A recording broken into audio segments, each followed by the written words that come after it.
अभी भारत पाकिस्तान का मैच हुआ था अहमदाबाद के नरेंद्र मोदी स्टेडियम में। वहाँ भारत की तो जीत हुई और पाकिस्तान की बुरी तरीके से हार हुई है। तो उसी के बारे में बात करेंगे। जहाँ पाकिस्तान की हार हुई है वहाँ पाकिस्तान अपने हार से दुखी नहीं है।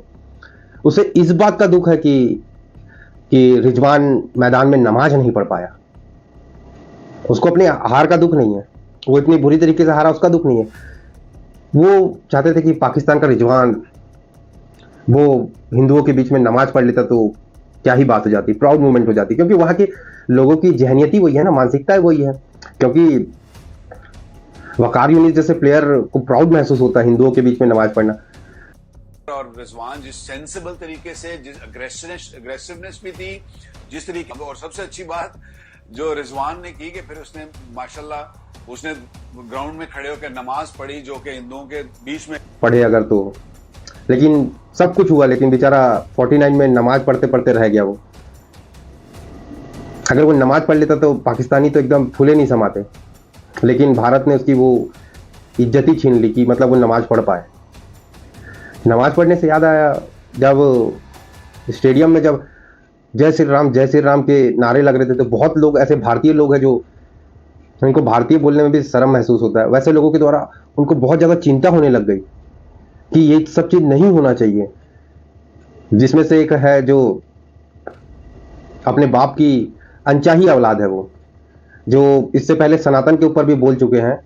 वही व्यक्ति अभी भाईचारे का ज्ञान चोद रहे थे भी, जो कि रिजवान आउट हो रहा था तो जय श्री राम के नारे लगे और वहाँ जब ये सारी चीज़ें हुई तो बेचारे बहुत आहत महसूस कर रहे हैं। स्टालिन, जो उदयनिधि स्टालिन है, वो ट्वीट कर रहे हैं भैया कि भारत अपने खेल के लिए जाना जाता है, अपने आदर और सत्कार के लिए जाना जाता है, अतिथि देवो भव के लिए जाना जाता है, लेकिन यहाँ जय श्री राम के नारे से ये भाईचारा खराब हो सकता है। जो कि खेल एक भाईचारा को बढ़ाने का माध्यम है।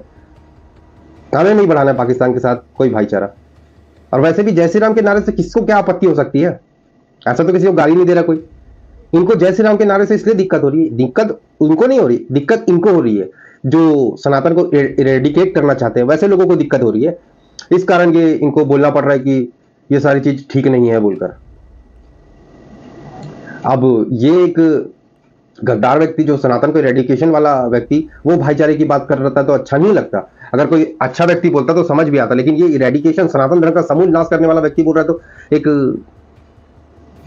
कुंठा से भरा व्यक्ति क्या भाईचारे की बात करेगा? वो पाकिस्तान के साथ एक खेल, एक माध्यम है भाईचारा को बढ़ाने का, ऐसा बात कर रहा है। वो भारत के लोगों को समूल नाश करने की बात कर रहा है और वो दूसरे देश से भाईचारा की उम्मीद कर रहा है। ये वैसे मादरचोद लोग हैं जिनको जय श्री राम के नारे से दिक्कत हो जाती है। उसमें से एक है जो चाटू पत्रकार, जो हमेशा दूसरे के गोदी में बैठकर ऊपर नीचे होते रहता है। वो ऐसा पत्रकार है जो कि गिद्ध है। एक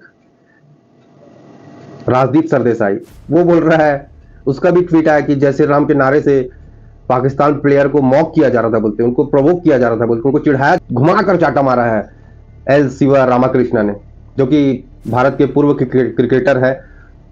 उन्होंने बताया कि कैसे वो 16 वर्ष की आयु में जब पाकिस्तान गए थे तो उनके साथ कैसे उनको अभद्र बातें बोली गई थी, कि उनके कलर के ऊपर बोला गया था, उनके जाति धर्म के ऊपर बोला गया था, किस प्रकार की बातें कही गई थी। तो तुम्हें तो इस पर बोलना ही नहीं चाहिए, इस प्रकार की बातें करनी ही नहीं चाहिए। ये वैसे दोगला पत्रकार है राजदीप सरदेसाई, जो कि उनको कुछ भी नहीं बोला गया, सिर्फ अपने भगवान का नाम लेने से इनको दिक्कत हो जा रही है ये सो कॉल्ड पत्रकार को। ये वैसे मादरचोद पत्रकार है जिनकी कोई अपनी दोगली मानसिकता और अपनी जो हिंदू घृणा है ना वो लेकर चलते हैं। ये व्यक्ति बोल रहा है कि मॉक कर रहे हैं, अपने भगवान का नाम लेना मॉक करना कैसे हो गया? जब वो मैदान में नमाज पढ़ रहा था तब तुमको नहीं लगा, तब तुम्हें लग रहा था सेकुलरिज्म कंट्री है, सेकुलरिज्म है, सेकुलर कंट्री है, तो ऐसा हो सकता है। लेकिन जय श्री राम के नारे जब भी लगते हैं इनको लगता है कि कम्युनलिज्म को बढ़ावा दिया जा रहा है। इस प्रकार के मादरचोद व्यक्ति हैं ये, और इसको घुमाकर चाटा दिया गया है कि पाकिस्तान में कैसा हाल है, कैसे उनके जाति धर्म के ऊपर बोला जाता था। तब तो कुछ नहीं बोले। अच्छा, भूल जाते हैं ना, ये जहां हिंदुओं को प्रताड़ित किया जाता है वहां ये इनकी नजर नहीं पहुंचती, ये गिद्धों की नजर नहीं पहुंचती। अगर वही कोई मुस्लिम को अगर कोई कुछ बोल देता है तो इनकी नजर तुरंत पहुंच जाती है गिद्धों की। उसी पर खूब लिया गया इसका राजदीप सरदेसाई का ट्विटर पे, क्योंकि ये दोगला व्यक्ति है ना, इनके अंदर की कुंठा है जो ये दूसरे को पाकिस्तान के साथ ऐसे नहीं करना चाहिए। क्या कमी कर छोड़ दी उनके आदर सत्कार में?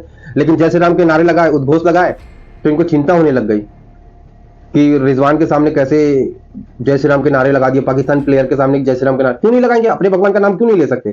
तुम्हें क्यों दिक्कत है? तुम्हें अपने आराध्य का नाम लेने में प्रॉब्लम हो सकती है क्योंकि तुम दूसरे उसके हो ना, तो तुम्हें प्रॉब्लम हो सकती है, लेकिन जो सनातनी है उनको प्रॉब्लम नहीं है, तो तुमको काहे के लिए दिक्कत हो रही है? ये बिहाफ में बोल रहे पाकिस्तानियों के कि इनको दुख हुआ होगा, तकलीफ हुआ होगा। अरे उनका हुआ होगा, तुम्हें कैसा पता चल रहा है? ये तुम्हारे अंदर की जो हिंदू घृणा है वही बोल रही है ना ये सब चीजें। तो और शोएब अख्तर भी सचिन को बोल रहा था कुछ ट्वीट करके, तो सचिन सर ने भी उसको जवाब दिया, जो कि मास्टर ब्लास्टर है, वो कभी किसी को शब्दों से ऐसा रिप्लाई नहीं करते, लेकिन उनको भी रिप्लाई करना पड़ा इनका कि थोड़ा ठंड रखो बोलकर। तो सचिन सर ने भी ठंड रखवा दिया इनको। तब ये बता रहा है कि बहुत ग्रेट प्लेयर हो, ग्रेसफुल है, ऐसा वैसा, मतलब चाट रहा है जब इसको रिप्लाई मिला। तो ये ऐसे व्यक्ति लोग हैं। और इसमें सबसे अच्छी बात ये हुई कि पाकिस्तानियों को वर्ल्ड कप में तो बुलाया गया, लेकिन वहां के किसी भी सिटीजन को यहाँ के लिए वीजा नहीं दिया गया। ये सबसे अच्छी बात हुई। मतलब उनको बुलाकर खिला पिलाकर, जैसे बकरा को हलाल किया जाता है उसी प्रकार से हलाल किया गया उनको। और जिस प्रकार से वो मतलब अंदर से पूरे घृणा भर के रखे ना, हिंदू प्रेम, हिंदू से नफरत करके रखे ना अंदर, उनकी पूरी नफरत आग बबूला हो गई। उनको जब जय श्री राम, और जब स्टेडियम में भारत का बच्चा बच्चा जय श्री राम बोलेगा, इस प्रकार के गाने चल रहे थे, तो उनकी तो गांडी जल गई होगी पूरी। और भारत में रहने वाले कुछ गद्दारों की तो राख हो गई होगी। इसलिए कल बरनौल का स्टॉक आउट ऑफ स्टॉक हो गया था बरनौल, क्योंकि स्टेडियम में बच चुका है भारत का बच्चा बच्चा जय श्री राम बोलेगा, इस प्रकार की बात गाना चला। तो ये बहुत अच्छा एक प्राउड का विषय है। तो ये गुजरात से होना ही था। वैसे तो हमें मैच से आपत्ति थी कि पाकिस्तान के साथ कोई मैच नहीं होना चाहिए, लेकिन ये चीज देखकर मतलब अंदर से खुशी हो रही है कि ऐसी गांड जलाई गई है बुलाकर। ये थोड़ा अच्छा लग रहा है कि मतलब उनको बुलाकर ये सारी चीजें दिखाई गई कि तुम्हारी औकात क्या है। मैं उसकी एक वजह बताता हूं। उसकी और भी वजूहात हैं, लेकिन उनमें से कई वजूहात में से एक वजह मैं आपको अभी बताने जा रहा हूं। नाज़रीन, अगर आप लोगों ने मैच देखा, और डेफिनेटली देखा होगा नाज़रीन आपने, वहां पे उस स्टेडियम में क्या नजर आ रहा था आपको? उस स्टेडियम के अंदर आपको सिर्फ नीला रंग नजर आ रहा था, यानी सिर्फ नीली वर्दी नजर आ रही थी और कुछ नजर नहीं आ रहा था। पाकिस्तानी शायकीन क्रिकेट को वीजे नहीं दिए गए। रिजवान जब आए, उनके साथ क्या बताता हूं आपको। मैं आपको एक यहां पे सुनाने जा रहा हूं नाजरीन, ये एक ऑडियो क्लिप सुनाने जा रहा हूं। स्टेडियम में उस वक्त क्या हो रहा था जब मैच शुरू होने वाला, जैसे हमारे प्लेयर्स स्टेडियम में आते हैं, क्या हुआ ये जरा आपने ये सुनना है, एक क्लिप सुनना है।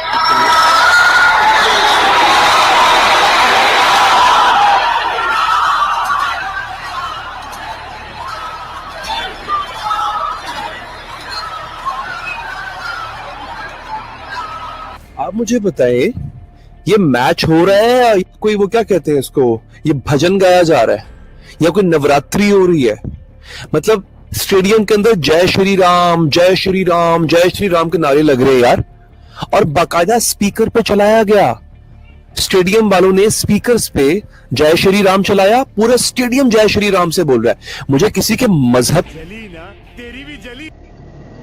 और ये जब शतक मारकर नमाज पढ़ रहे हैं तब ठीक है, तब पूरा किसी को दिक्कत नहीं होती। लेकिन वही अगर स्टेडियम में जय श्री राम के नारे लग जाते हैं तो इनको प्रॉब्लम होने लग जाती है। यही इनका दोगलापन है ना, ये करो तो ठीक है लेकिन दूसरा नहीं करना चाहिए, ये इनका मानसिकता है। और वहां के लोग ये बोल रहे हैं भैया कि क्या स्टेडियम है कि भजन है कि क्या है, इस प्रकार की बात कर रहे हैं वहां के कुछ दोगले लोग पाकिस्तान के। इनके हिसाब से ठीक है, लेकिन वही दूसरा व्यक्ति कर दे रहा है तो इनको तकलीफ हो जा रही है। ये है इनकी मानसिकता, ये है इनकी जहनियत। हम करें तो सही है लेकिन दूसरा नहीं करना चाहिए, दूसरा करेगा तो हमें दिक्कत होने लग जाती है। तो वही चीज इजराइल और फिलिस्तीन में हो रहा है। अगर ये फिलिस्तीनी हमास के आतंकी इजराइल के लोग को मारे तो ठीक है, लेकिन वो रिटेलिएट करे तो फिर मानवता खतरे में आ जाती है, ये खतरे में आ जाता है, वो खतरे में आ जाता है। इस प्रकार की बकैती चलती है इनकी। तो इनसे बिना कुछ बात किए थप्पड़ ही थप्पड़ इस प्रकार की घटना होनी चाहिए। ये तो हमें बहुत अच्छा लगा कि वहां जय श्री राम के नारे लगे हैं, और जो भारत में रहने वाले कीड़े हैं उनकी भी गांड सुलग गई पूरी तरह। ये बहुत अच्छी चीज हुई है और ये ऐसा बीच बीच में होना चाहिए। जो जितने भी भारत में विरोधी मानसिकता रखने वाले व्यक्ति हैं उनकी गांड बीच बीच में जलाना चाहिए और बर्नॉल के स्टॉक को आउट ऑफ स्टॉक करना चाहिए कि बर्नॉल मिलना ही बंद हो जाए मार्केट में। इस प्रकार की खपत करनी चाहिए। तो ये अभी होता हुआ दिख रहा है। वैसे तो बाकी आप लोग कैसे एंजॉय किए और आपको सबसे अच्छा पार्ट कौन सा लगा कमेंट करके अवश्य बताएं। अगर वीडियो पसंद आए तो वीडियो को लाइक करें, शेयर करें, सब्सक्राइब अवश्य करें। जुड़ने के लिए बहुत बहुत आभार। जय भारत, जय हिंद, जय श्री राम।